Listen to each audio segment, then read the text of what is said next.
couldn't, In fact, we never heard it before until recently. So we are going to ensure that we have democracy in the universities, in other tertiary institutions, so that our young people can begin to make demand.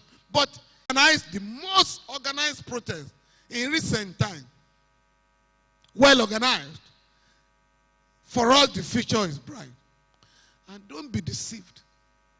It was not because they didn't know when to call it off, as they say, or thugs, hijack, or hoodlum. No, it was the government that hijacked the protest. Do you know that?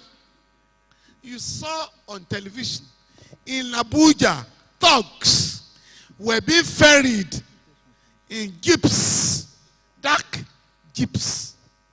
In Lagos here, in Alausa, thugs were hired in BRT buses to unleash violence on the protesters. What happened was that when other thugs saw a free rein for thuggery, they now came out and now overpowered government thugs. And that was what happened last year. So it's not that thugs just took over. And who are thugs? Who are thugs? They are called area boys in peacetime. They are called thugs during election. And they are called hoodlums during riots. But these are all young people, lumpen elements, used by the government as occasions may demand. Thank you. Thank you very much, our keynote speaker. We have a question from Bankole Adeshino online. He's the communication officer for the Center for Democracy and Development, a pro-democracy research and policy think tank.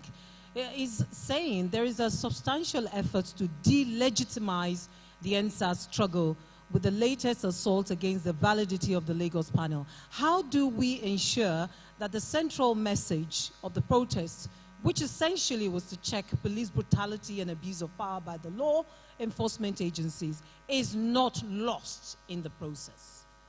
That's the question from Bankole. I can't see the second question, but I have a question, and it's from the cue given to us by the women of Ebelebe during at the last Anambra state elections. These women refused to be induced to vote for a particular candidate.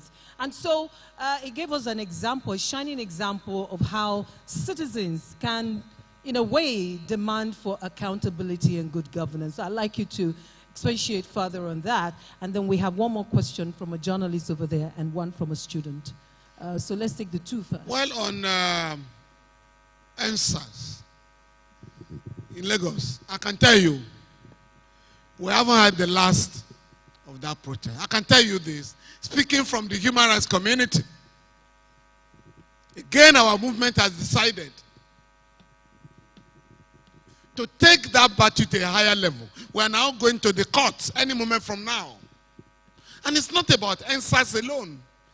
Any unnatural killing in our country, any illegal killing in our country will have to be challenged henceforth. So in Lagos, in Abuja, in Benin, in Ogbomoso, and Port Harcourt, where people were killed during the NSAS protest, we are taking them up. We're taking up the government. Because two things are missing for all of us, even the journalists, Simon, all of you. One, during protests, Section 83, subsection 4 of the Police Establishment Act 2000 provides that during protest, the police shall provide adequate security for the protesters. Once you are unarmed, the police shall guide you. But what have they done? In Lagos, we used to have a protest in Ojota. It has been fenced. In Abuja, it is the Unity Fountain. It has been fenced. So people now go to the street. And we have suggested to the government, just like in London, there's a place they call Hyde Park. You can go there and abuse the hell out of the Queen or the Prime Minister. You finish and you go home. So we must have designated places where people can demonstrate for or against the government, because it's a fundamental right to protest against the government. These guys in government, we fought for them to be able to protest. And that was how we won that battle. Secondly, only the president, as commander-in-chief of the armed forces, can deploy troops with the support of the National Assembly. So, the deployment of troops on 20th of October 2020, at the instance of the governor, who was alleged to have caused some military commanders and the chief of army staff authorized the deployment. It is totally illegal under section 217 of the Constitution. And no legality can be anchored on illegality. So, two things. If the police have performed their duty of protecting the protesters, the so-called hoodlums will not have hijacked the protest. Secondly, if the army had not been deployed illegally, we would not have had the killings in Lekki. So, for our movement, we want to test in court the deployment of troops, the abandonment of duty by the police, and we are going to challenge the killings. Since they said, the government claimed, those who were killed have no relations. Relations have come to us. Bereaved families have contacted us. And we are preparing the papers. Are you with me? In the case of Zaria, even from their own panel, 348 people were killed, shares, and buried in a mass grave by the Nigerian army. Again, this is being taken up. If the government is unwilling or unable to prosecute murderers, the ICC is there, International Criminal Court. It is no longer like in those days in the 80s and 90s, where the Idi Amins of this world, the Abachas of this world, the Uguemas of this world, or the Yademas can say, this is our territory, we can kill. It is no longer allowed.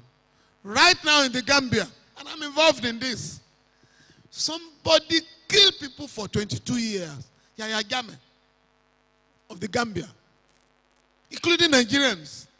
There was one occasion he killed 54 migrants who were trying to cross to Europe through Gambia, North Africa.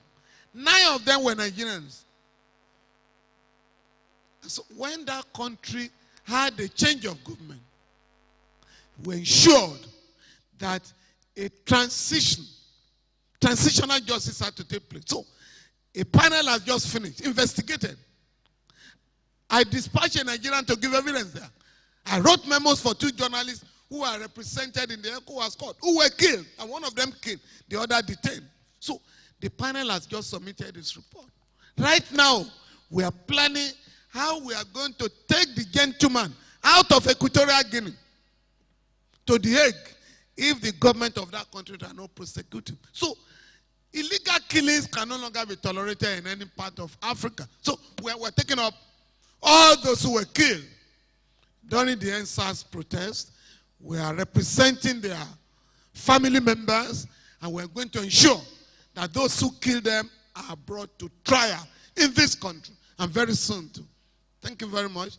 The second one. The second one about the lady in Anambra State. Yes, the I think for us, and I'm going to appeal to the media here, media people, we must get those tapes and circulate them where those women in Anambra State rejected money to vote for candidates. But beyond that, again for journalists, under the Electoral Act, the one being repealed and the new one, it is a serious criminal offense to give money or rice or salt to voters. Inducement is a serious offense. And we're going to plead with journalists. it's not just enough to report inducement on the day of election.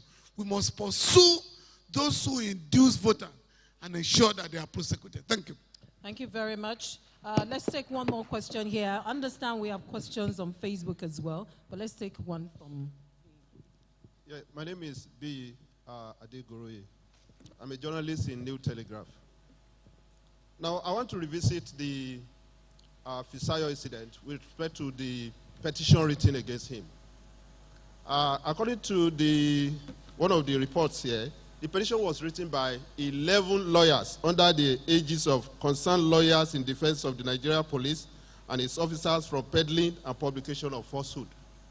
Given the fact that you are from the human rights community, how do you see the action of this lawyer? Especially, they were described as lawyers who are loyal to DIG Egbunike, the DIG in question. That is one.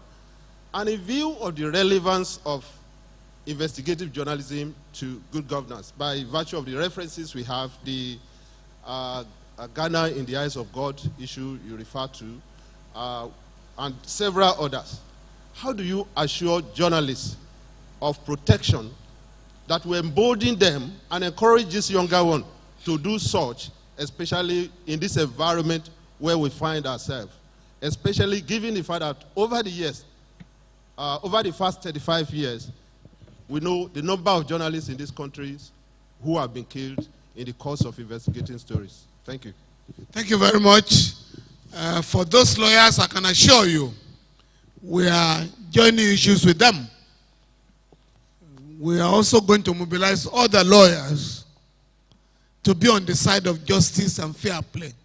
So you cannot but have people who sometimes want to play the devil's advocate, just to put it mildly. But for journalists, again, as I said, the government here boasts that we have the freest press in Africa. And because we are so limited in our knowledge, we sometimes clap for the government.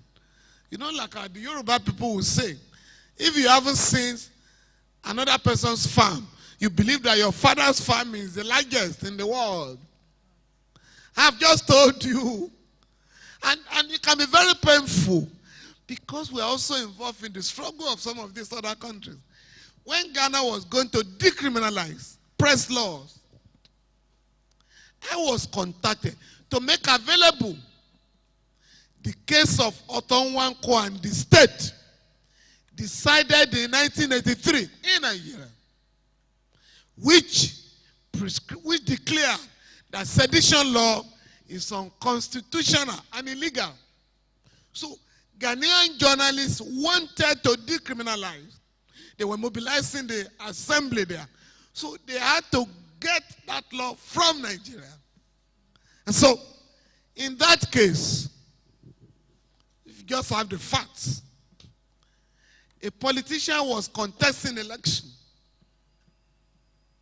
His opponent, the governor of the day, the government, got him jailed for sedition. And what did he publish? In his campaign, he published a pamphlet, how Jimu Obodo ruled Anambra State. And inside the publication, there was a letter sent to principals of girls' schools to send some young girls to the State House for a night dance. They didn't say he was lying, no, but that he published that book and exposed the government to ridicule. Truth was not a defense under sedition. And so he was convicted, sentenced to 1 year imprisonment. He was campaigning for election. So while he was in jail, the election would take place. I'm talking about one code of blessed memory. He went to the Court of Appeal. And the Court of Appeal for the first time examined the colonial law of sedition and said the British government imported this law to Nigeria when they thought we were a mob. Now, with our own government, any attempt to abolish the freedom of expression gained from our colonial masters must be resisted and rejected. I'm using the language of the court. That if you are a public officer and you feel too irascible and intolerant of criticism, pluck your ears with cotton wool, because criticism is indispensable in a democratic society. And of course, there's a lot of work. Since then, we thought our country should be a line of freedom when it comes to media practice. But when Buhari came in 1984, he enacted Decree 4, which gave 2 journalists, not for lying, for telling the truth, but for publishing the names of would-be ambassadors. It wasn't that the list was wrong or forged. They were sentenced to 2 years imprisonment. But Nigerian journalists kept up the struggle. And it was difficult to jail any other person under that law. So we've come a long way. I tell you of an experience. The Concord premises were sealed up under the Babangida junta. We had to go to court. And how did we get the government? How did we get the court to intervene? The law provided, and for journalists and English students here, the law provided any newspaper house may be sealed off when they brought the proscription decree. They said the premises of Concord newspapers are hereby sealed up. So I took a bottle of wine to the court, and I demonstrated to the court, you can seal up, my lord, this bottle of wine. It has been sealed up. You cannot seal up a house. What they have done, they have sealed up a house, whereas the Lord said they can seal off the house. And on that basis, the court said they have acted outside the provisions of the law, and therefore the premises have been reopened. Now, for us as lawyers, progressive lawyers, we always stand, we always defend journalists. In fact, most of the time, pro bono publico, we don't charge you. But where journalists themselves allow themselves to be messed up by the system, there's nothing we can do. I've just told you, when newspaper houses were closed down, they came and we went to court. But today,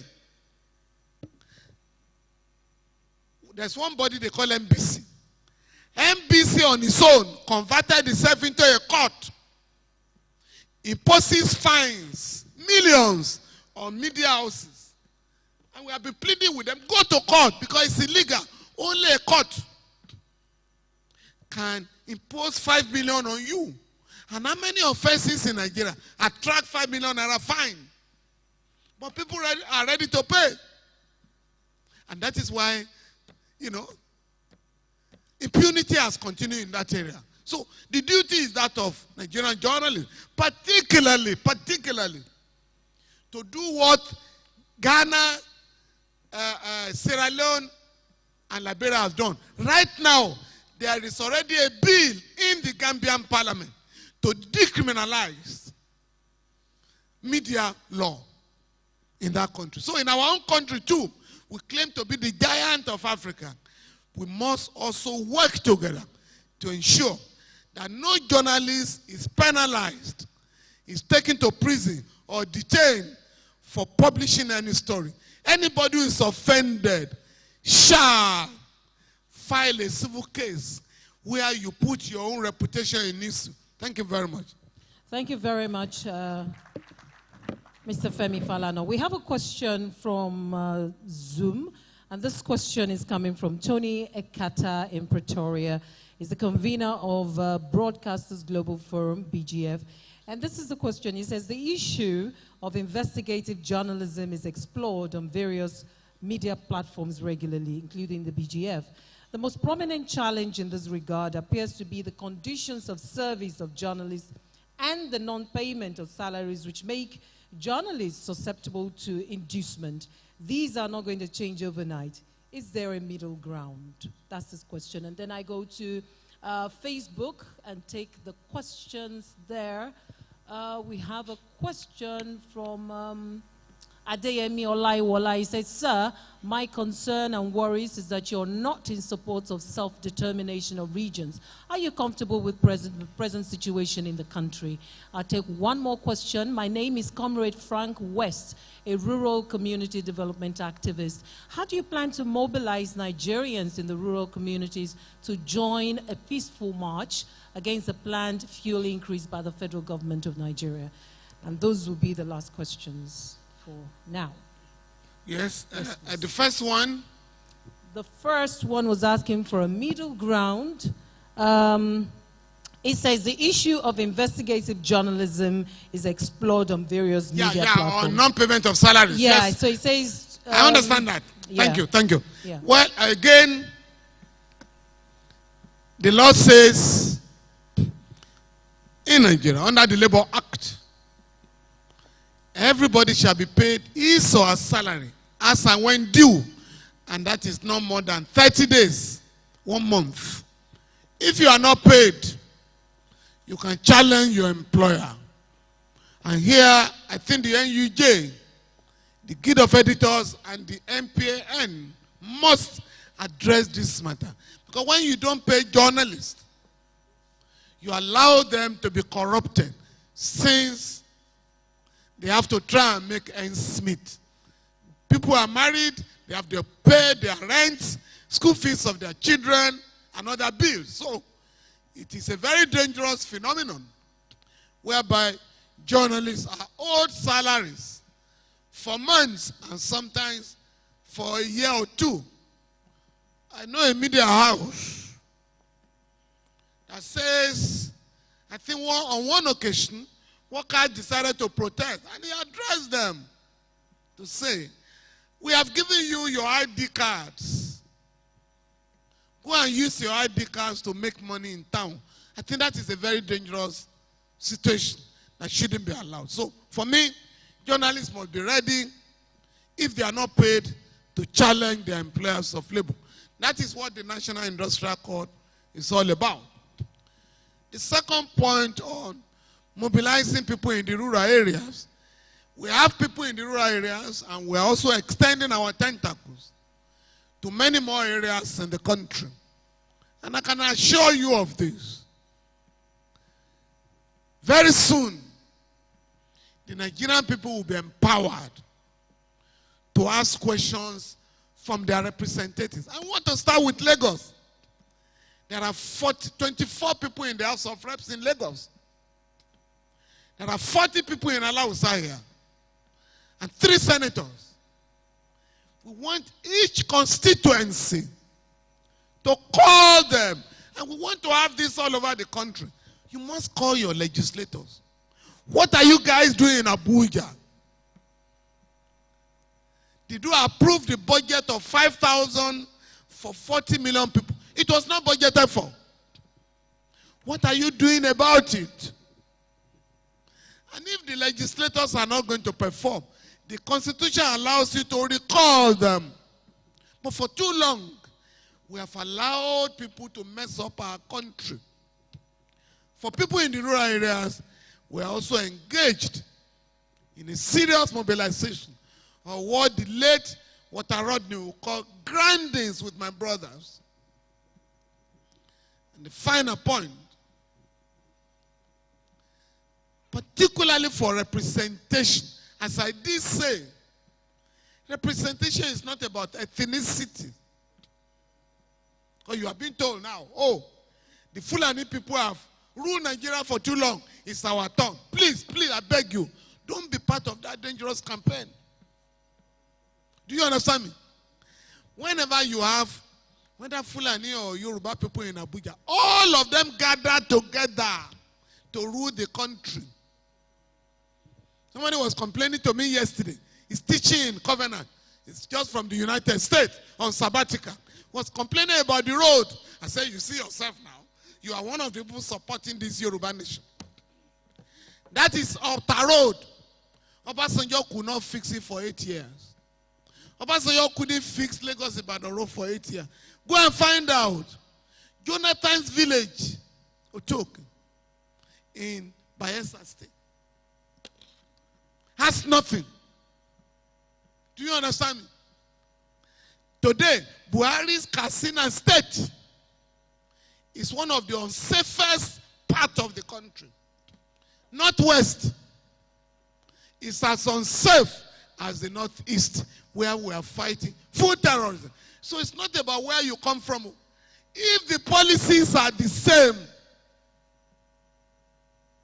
oppression will continue, exploitation will continue the same way, and the destruction of the country will continue. That is why we are saying, let us go back to chapter 2 of the Constitution that has set out minimum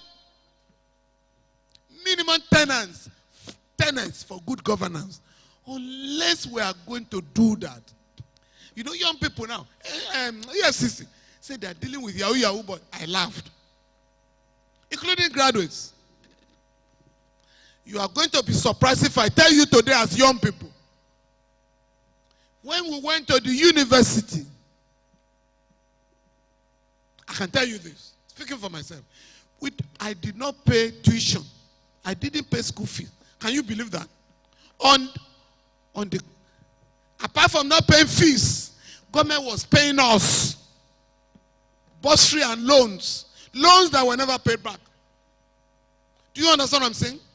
Before you completed your final year exam, before your youth service, employers of labor came to interview us on campus.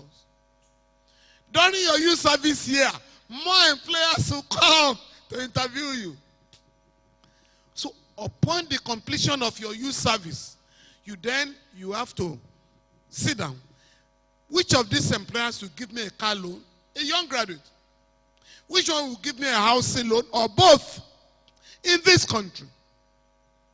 Now, those who enjoy those facilities are now in power. They say it's not possible to address the problem. So how will it be possible when a governor, the FCC has just reported that a governor in the North Central, one governor, stole 60 billion naira cash.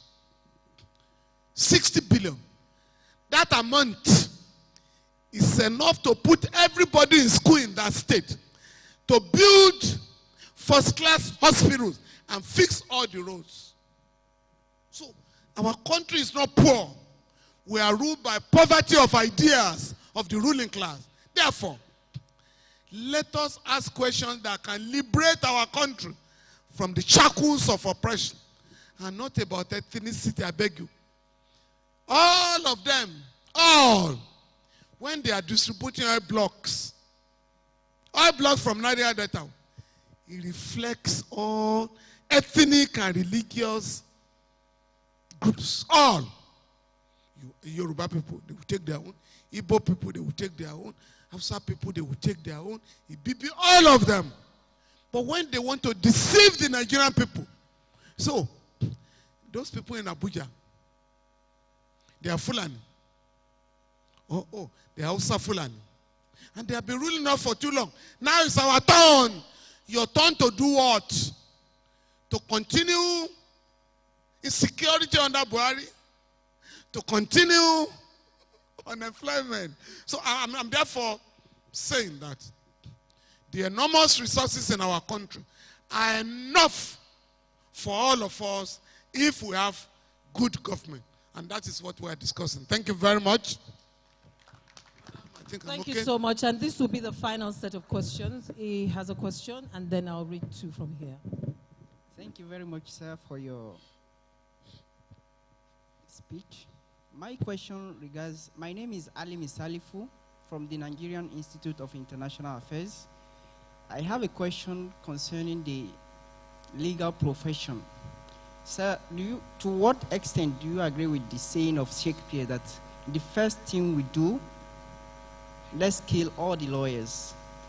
With regards to that, what role, as a member of the body of benchers of Nigeria, what role are the body of benchers and the NBA playing to guarantee the rule of law and a strong separation of power in Nigeria? Thank you, sir. Thank you very much. Thank you. Let me ask the remaining two questions. One is from David from Yabatek. It says in Nigeria, where the media journalists are being monitored illegally, even by those who advocate for us to keep up with good and pure journalism, what do you have to say to that? And finally, from me, 70% of the Nigerian population are youths. The question is, how can those who have never really experienced good governance demand for it? We have 30, 35-year-old Nigerians who have never, they don't know what you just talked about now, sir.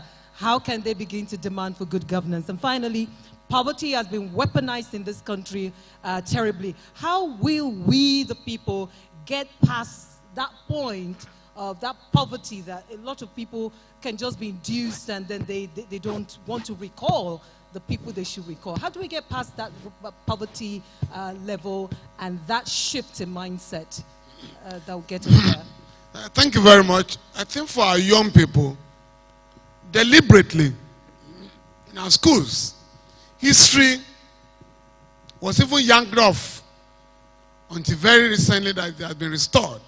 But what is the type of history that is taught in our schools? How Mugo Park discovered River Niger, when people were already living in River Niger before his father was born. Now, you are never told, in fact, in our political science and law program, you are told that the British included a Bill of Rights, fundamental rights in our constitution, in order to allay the fears of the minority. Bullshit. Ghana got our independence in 1957.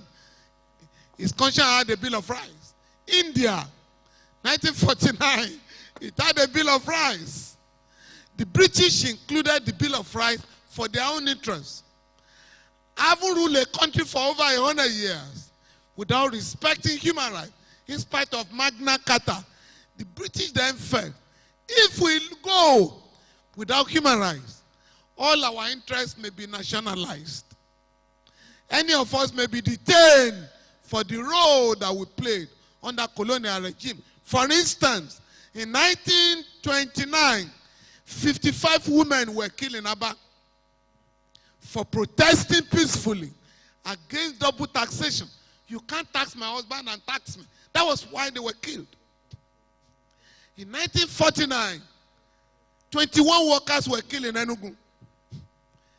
Coal miners who were asking for better conditions of service. But you won't read all this in your history books deliberately. It is the same thing. The people in power, one of the governors was saying, I won't mention the name. He wanted to, not now, about 4 years ago, he wanted to collect 300,000 naira per student in a state university. So I took the law of that school, the law, and I went to him. Mr. Governor, luckily you are a lawyer. Can you look at section 3F of that law, of that, creating that university? He said, this school is established without regard to race or fortune. So the children of the poor must go to school. If you want to establish another school where you will be collecting 1, 2, 3 million, go and do it. But for this one, we will fight you. Say, but what do you mean? I say, I know you. When you went to school, your parents could not have afforded 10,000 naira. But now you and I are graduates without paying a dime. Therefore, we will not allow you. So it is important for us to know where we are coming from. The ruling class will not want you to have knowledge of what they enjoy. Before us, those who were ahead of us enjoyed more. At the University of Ibadan, a student could go to the bar and take beer to his satisfaction without paying a dime. So that was the kind of life in this country. As an undergrad in my first year, we had laundry services in the university. Laundry services, 4 pieces, you know, you give them. They wash it and iron it, London. On Sundays, I think 2 days a week, Sundays and Wednesday, we're taking chicken for 20 kobo. 4 of us to a chicken, 20 kobo. In the morning, breakfast, 8 slices of bread. Tea to your satisfaction. Beverages. In this country. Yet, we're not paying school fees. And the government was maintaining us. So, what has happened? And that is why young people must know the history of our country. So that when you are also involved in the struggle, you'll be able to challenge those who are in power, who enjoy, and there's a governor now who just, students should pay 1 million. I said, my friend, how many children of the poor will be in that school? You say, well, the poor will always take care of themselves. Oh, yes. So, and that is why we need to get educated. For lawyers, it was Shakespeare in Macbeth that said, let us kill all the lawyers, because they saw that lawyers were going to frustrate the revolution being planned. Lawyers want to defend the status quo because they benefit maximally from the status quo. Somebody is being detained and you go to complain to a lawyer. It's not about getting the person out. It is how much are you paying me?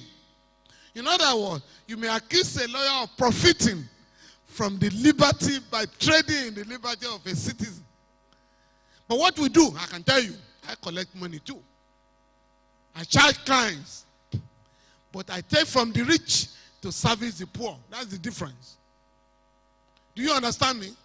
If you are rich and you come to me, I will charge you. But if you are poor, we will not turn you out. Who provides services for you? And for me, that is the best way we can take care of the poor. For the judiciary, we have lawyers, we have judges who believe that we need to sustain the status quo. Those of us who ask questions are also harassed. Are you with me? Over Delegiwa, you know, you are journalists. Over the journalist that was bombed in Lagos here on October 19, 1986. Ganifa Wahimi took it up. He was almost killed in the process. Do you understand me? So, your task, your duty, journalists, your profession is a glorious one, but with a lot of risks. A lot of risks. There's no professional in the world today, apart from the military, that loses more of his members than the profession of journalism. And that is why we need to sit down and see how journalists can be protected in a professional manner, ensure that journalists are paid as and when due, and also ensure that we embark very soon on a campaign to decriminalize libel law.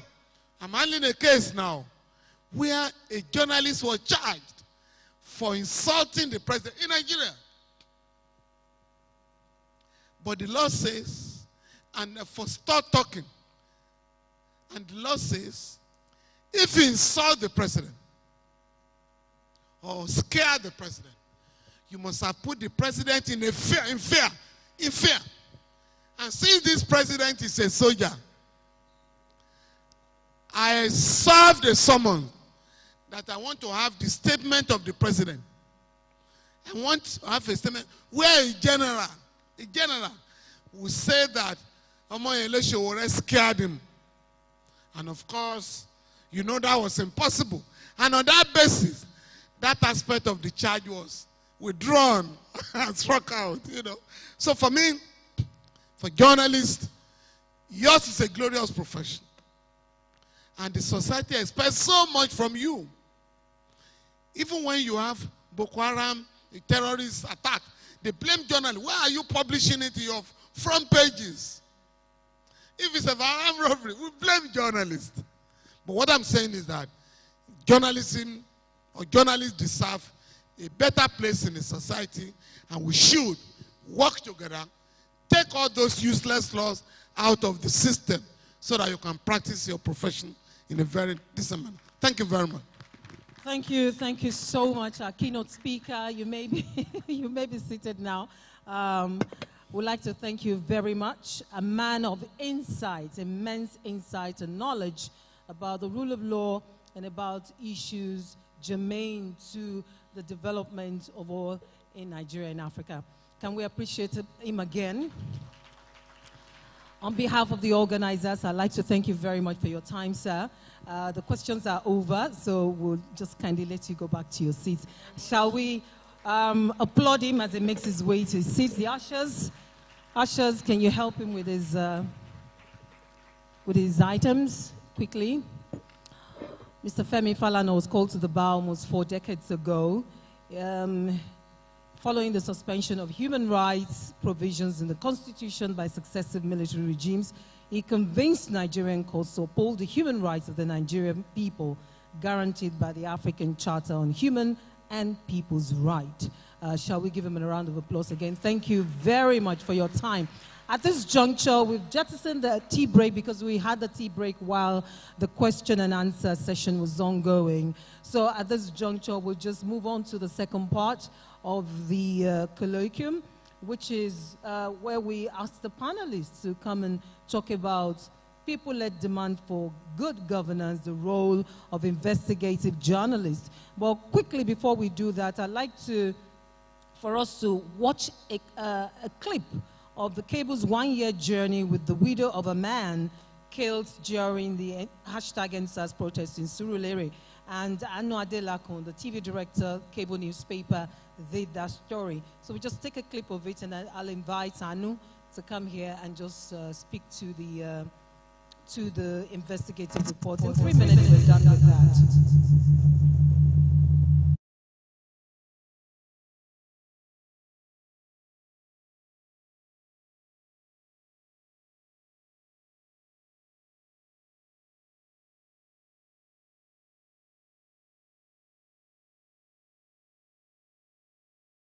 Monday, being 12th of October, going to Ilupeju to see one of my clients.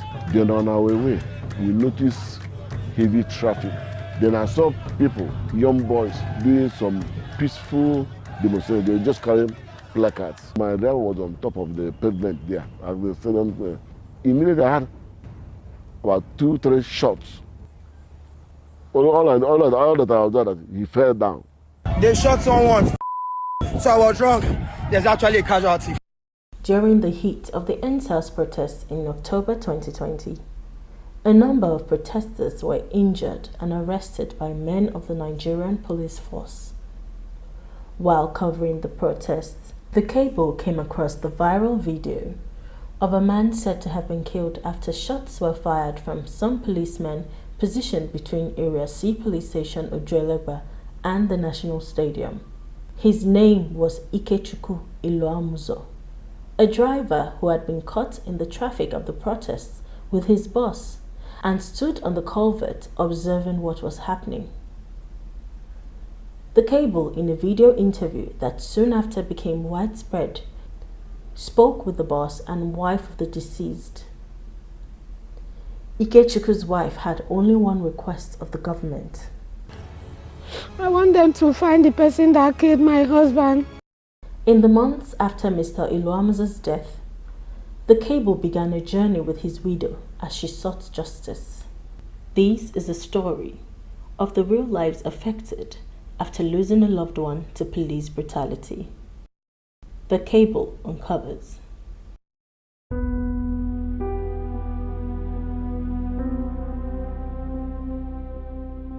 In the days following the interview which the cable published, Babajide Sanwo-Olu, the governor of Lagos State, visited Ngozi Iloamuzo the widow of Ikechukwu Ilomuzo. He said that the state would work to provide justice for her family.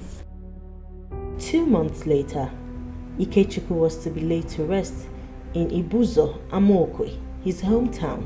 His death certificate obtained by the cable shows that his cause of death was exsanguination due to the eruption of his right jugular vein by a penetrating missile. In this picture of him taken shortly after he died, we can see the bullet still lodged in his neck. In a burial ceremony well attended by his community, Ikechukwu was buried like the illustrious kinsman that he was said to have been.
For the future.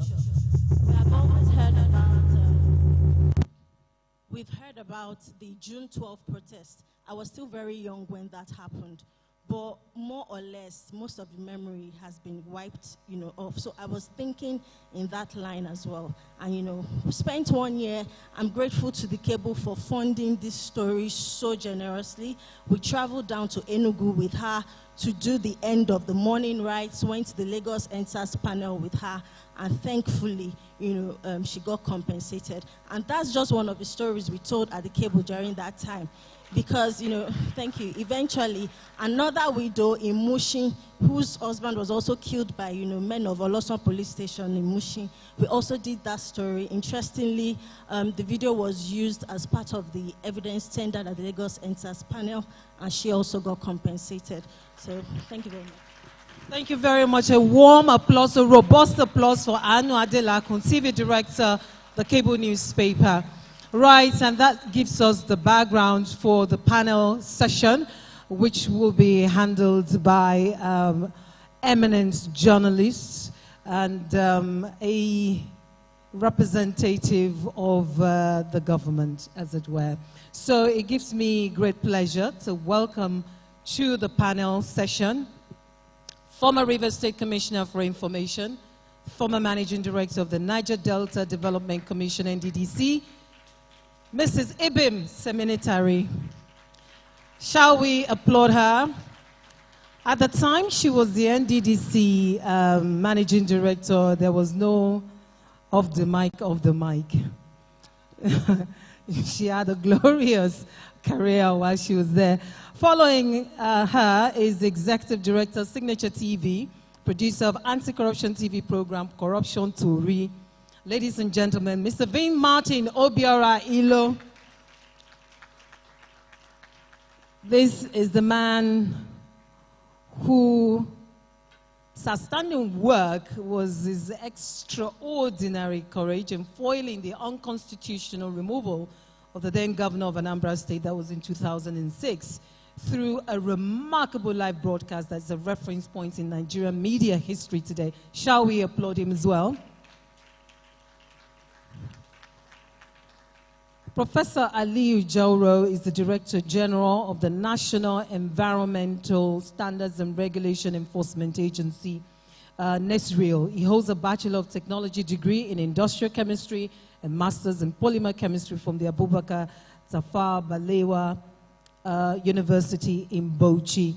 He's been represented by Dr. Christopher Baker, Assistant Director, Land Resources and Watershed, and he's here to have a say about the role of investigative journalists in people-led demand for good governance. Shall we appreciate him again as he takes his seat? And so for the next few minutes, we will be talking about the role of journalists in good governance. We are storytellers. Two of the panelists are journalists, and accomplished journalists for that matter. So, as storytellers, we tell stories that are in alignment with the realities of the lives we live in Nigeria. So I'm going to start by asking for your experiences as journalists, the outstanding stories about good governance that you can remember in your active days in journalism. Let's start from there. Thank you, Funke, and perhaps just to say thank you to TheCable News for the tremendous work they're doing, and thank you to Simon and his team. A catalog of stories. I don't know where to start from, but I remember one that was quite interesting. When we're doing the poverty reduction strategy, and there was all of that noise around it. During the Obasanjo regime. And the person in charge of the agency came to visit us in Tel. And we were lucky to have an interview. And this was us coming out of the military time. And one of the things I had said as we're heading towards a democracy at one of our editorial meetings with my bosses was the fact that in a democracy, we need to begin to follow the money. And that's because we no longer could hide on that sources said. We needed to now tell the stories that people would, so developmental journalism would have to play a more frontal role. And this gentleman came to speak to us, and then he told us the budget for just having the administrative meetings to reduce poverty. And one look at the money they were going to spend to have the conferences, to prepare to write the paper that will then produce the policy that will help reduce poverty was humongous. So immediately, of course, that was a story to be done. Cut a long story short, we tried to do the story. I recall going to Abuja and in the course of our interview with him, myself and some other colleagues, we were able to, again, the trick in investigative journalism where you know that in the office of the boss is a secretary, is somebody. So we're able to locate one or two papers and could tell a story. Tel was able to break that story. It was published, and usually as Tel is published, usually on Sunday, a copy gets to the president. Let me just say that as a result of that story, we were able to get some kind of action. Unfortunately, it meant that the gentleman lost his position, but at least we got some action. Because we then found, and I'm cutting this short, aspects of corruption that were tied around the expenditure of this gentleman. Why have I put that out? And that's just one story. It's the fact that, yes, indeed, the media does have a role to play. Yes, indeed, as investigative journalists, we can make a difference. Yes, indeed, we can actually compel government, if it's embarrassed enough, to do something. And yet, sometimes, government has lost its sense of shame. We begin to find sometimes that not every governor, not every president, not every government official has a sense of shame at all. And it appears that as we go further, we've lost that sense of shame because the people themselves are no longer asking people to have a sense of shame. And I think that that is where we must look at the tie. How can investigative journalism perhaps return the sense of shame so that communities can begin to make demands? Because when we were growing up, it mattered how you made your money. It mattered how you make your money. We'll come back to that after we hear from, thank you very much, after we hear from Mr. Martin Hilo, his own story, outstanding story as an investigative journalist. I know that you did the Anambra story, you broke that story. Would you want to refresh our memories briefly, very briefly? Okay, thank you so much. First of all, I'd like to thank Cable Foundation, and I'd like to thank the MacArthur Foundation for supporting them and making this conversation possible. Well, we woke up one day, that was during the Obasanjo regime. We woke up one day and heard that the governor of Anambra State, as he then was, Dr. Chris Ngige. The first story broke that he had resigned from office because that was the game, that was the game plan, that was the agenda. So the first story was he had resigned. And the whole nation, it was shock everywhere because that would be the first time a governor would be resigning. And a lot of people were asking questions, what may have happened? And then it turned out that his special assistant on media, who was also an old colleague of ours and a friend, had gone to the hotel somewhere in Oka, where they took him to. Immediately, they moved him from government house. Because the real story was that the DIG, who was in charge of that zone, was part of the plot. And he had gone to the government house drunk with his men, disarmed the governor's security details, and took the governor away. But for God's intervention, they moved to a hotel inside Oka instead of going somewhere else. So while he was there, of course, if you know Ngige, he's a very, in quotes, very stubborn man.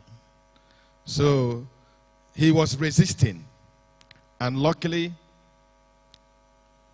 he saw some people and started, calling for attention.